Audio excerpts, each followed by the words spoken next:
Hello student, आज हम जो हिंदी का लेसन पढ़ रहे थे मेरे रज़ा साहब वो कंटिन्यू करते हैं। हमने पिछले लेक्चर में देखा कि जो रज़ा साहब है वो क्या अपने छोटी से छोटी काम भी वो क्या एकाग्रता से करते थे। और छोटी से छोटी बात भी उनको महत्वपूर्ण लगती थी। वो क्या अपनी जो पेंटिंग है वो पैकिंग करने का जो काम है वो किसी को नहीं देते थे, वो खुद करते थे। और वो पेंटिंग को कहते थे लड़की ससुराल जा रही है, उसे संभाल कर भेजना है। जब वे किसी को पत्र लिखते या कुछ और लिखते थे तो मत पूछे, हर शब्द हर पंक्ति को नाप तोल कर लिखते थे। फूल उन्हें बहुत प्यारे लगते थे। अभी क्या है कि जब वे किसी को पत्र लिखते थे और कुछ लिखते थे तो क्या हर शब्द हर पंक्ति को नाप तोल कर, मतलब वो क्या सोच विचार कर लिखते थे। और उनको बहुत फूल है वो क्या बहुत प्रिय थे, बहुत प्यारे थे उनको फूल। ठीक है, आगे देखते हैं। मुझे याद है 22 अक्टूबर 1988 में 8 को मैं लंदन से पेरिस के गार्दिनो स्टेशन पर ट्रेन से पहुंची थी। रजा साहब स्टेशन पर मेरा इंतज़ार कर रहे थे। ट्रेन लेट थी पर वे वही डटे रहे। मुझे मेरे हॉस्टल के कमरे में छोड़कर ही वे गए। अभी क्या है, जो लेखिका है वो लंदन से पेरिस के गार्दिनो स्टेशन पे ट्रेन पे आ रही थी। तभी रजा साहब स्टेशन पर उनका इंतज़ार कर रहे थे। ट्रेन लेट थी फिर भी वो क्या वहाँ खड़े थे और लेखिका को उनके हॉस्टल तक उनके कमरे में छोड़कर ही वो वहाँ से गए।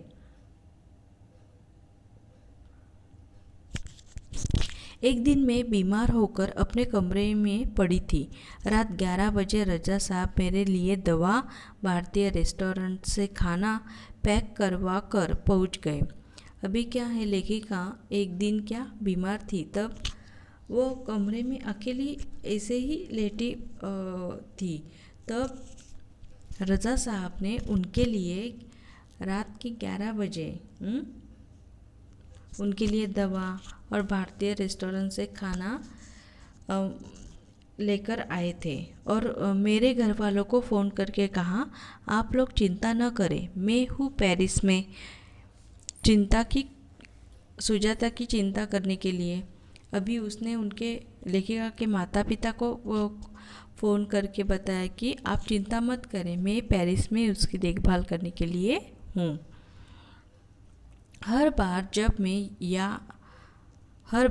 मैं या रज़ा साहब पेंटिंग पूरी करते तो सबसे पहले एक दूसरे को दिखाते थे। अभी क्या है, जब रजा साहब पेंटिंग निकालते तब वो लेखिका को दिखाते और जब लेखिका पेंटिंग निकालती थी तब वो रजा साहब को दिखाती थी। दोनों एक दूसरे के ईमानदार समालोचक थे। वो एक दोनों के ईमानदार समालोचक मतलब गुण दोष पर चर्चा करते थे। समालोचक मतलब गुण दोष पर वो चर्चा करते थे कि ये पेंटिंग अच्छी बनी है या नहीं बनी है, क्या अच्छा बनना चाहिए, इस बारे में वो चर्चा करते थे। हमने मुंबई, लंदन, पेरिस और न्यूयॉर्क में साथ साथ प्रदर्शनी की पर कभी कोई विवाद नहीं हुआ। अभी क्या है, जो लेखिका और रजा साहब ने उनके जो ड्राइंग निकाले हुए हैं उसका प्रदर्शन किधर, मुंबई में, लंदन, पेरिस और न्यूयॉर्क में लेखिका के पेंटिंग और रजा साहब ने जो निकाले हुए वो पेंटिंग कहाँ, मुंबई, लंदन और पेरिस और न्यूयॉर्क के न्यूयॉर्क में उन्होंने दोनों ने साथ मिलकर वो प्रदर्शन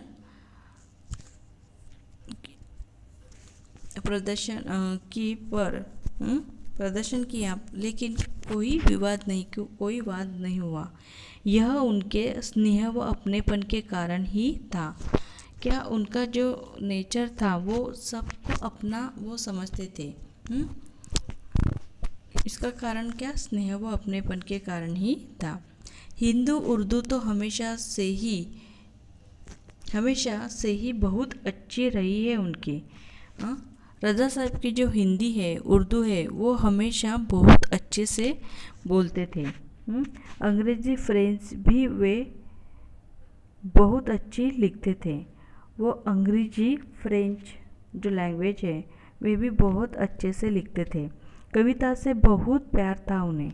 उनको कविता जो है, पोएम है, उनको भी बहुत प्यार करते थे। शेर, गज़ल व पुराने हिंदी फिल्मी गाने बड़े प्यार से सुनते थे। उनको जो शेर है, गज़ल है, जो पुराने हिंदी फिल्मी गाने हैं, वो बड़े प्यार से सुनते थे। एक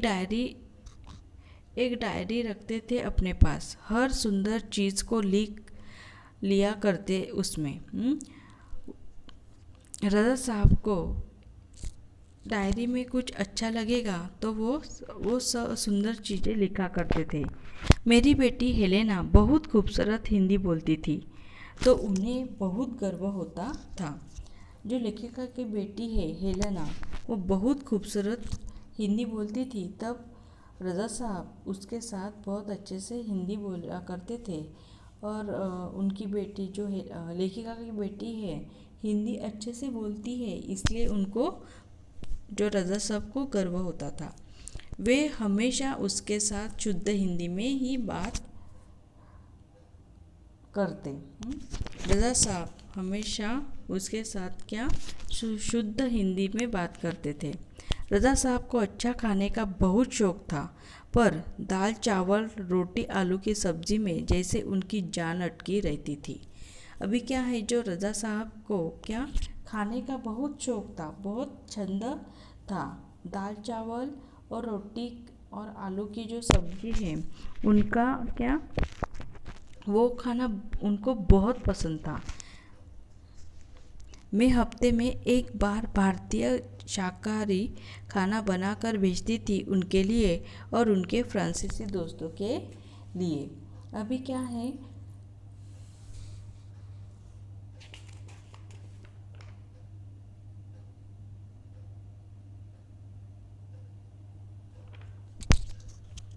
कि जो लेखिका है वो क्या रज़ा साहब के लिए भारतीय जो शुद्ध शाकाहारी खाना बनाकर भेजती थी, उनके लिए भी भेजती थी, और उनके जो रज़ा साहब के जो फ्रांसीसी फ्रेंड थे, उनके लिए भी वो खाना भेजती थी।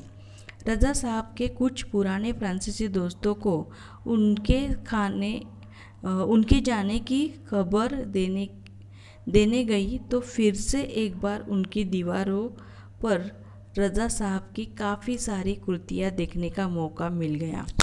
अभी क्या है, जब रज़ा साहब इस दुनिया में नहीं रहे, ये बताने के लिए, फ्रांसीसी फ्रेंड को बताने के लिए उधर वो लेखिका गई, तब क्या उनके दीवारों पे रज़ा साहब की क्या काफ़ी सारी कृतियाँ, मतलब जो उन्होंने काम किए हैं, वो देखने का मौका फिर से लेखिका को मिला। मैं हमेशा कहती, रज़ा साहब आप मेरे एंजल गार्जियन है, तो मुस्करा देते थे। पर सन 2000 के बाद से कहते, क्यों, अब हमारी भूमिका बदल गई है, तुम मेरी एंजल गार्जियन हो, अब मैं नहीं। अभी क्या है, वो अभी क्या लेखिका हमेशा रज़ा साहब को कहती थी एंजल गार्जियन, मतलब क्या, आप मेरे क्या देवदूत हो, देवात्मा हो। लेकिन बाद में वो क्या रज़ा साहब मुस्कुरा देते थे, मतलब हंसते थे। स्माइल करते थे। पर लेकिन 2000 के बाद में रज़ा साहब